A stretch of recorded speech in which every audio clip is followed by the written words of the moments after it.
I read 18 books in the month of April, and I'm going to do a quick yes, no, maybe on whether I think you should read them. If you want a longer version of this with more detailed reviews and my star ratings, definitely check out my other wrap-up video. I started the month by finishing East of Eden by John Steinbeck. Absolutely. If you're going to read one book that I mentioned in this video, it should be this one. This is a lifetime favorite for me. Next up was a gothic romantasy book by Keri called Anathema. No. After that, I went back to John Steinbeck with Cannery Row. Maybe. Then I read Alas Babylon, which is one of the classic post-apocalyptic fiction novels. Maybe. After that was The Monsters We Defy by Leslye Penelope. I listened to this on audiobook and I loved the narrator, so if you're an audiobook person, definitely this is one to check out. This was a yes. After that was James by Percival Everett. Yes. The Buffalo Hunter by Stephen Graham Jones.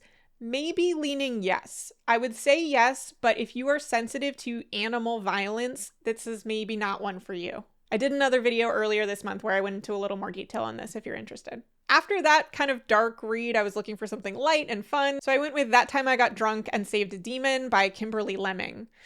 No. This month I also finished the Dungeon Crawler Carl series, which as a series is a strong yes, total 5 stars, loved it. Some of the individual books were stronger or weaker than others, as with any series. I read books 6 and 7 this month. That was The Eye of the Bedlam Bride and This Inevitable Ruin. I thought This Inevitable Ruin was probably the weakest book in the series, but I would still say yes, read the whole series. I also went back to space operas and read 2 books by Lois McMaster Bujold. Those were Falling Free and Shards of Honor. That's a definite yes for Falling Free. Shards of Honor was kind of a maybe, but I'm definitely going to stick with this series, so I might revise that later on. Then I read The Hexologists, which I also listened to as an audiobook and enjoyed as someone who's very picky about audiobooks, so another recommendation there.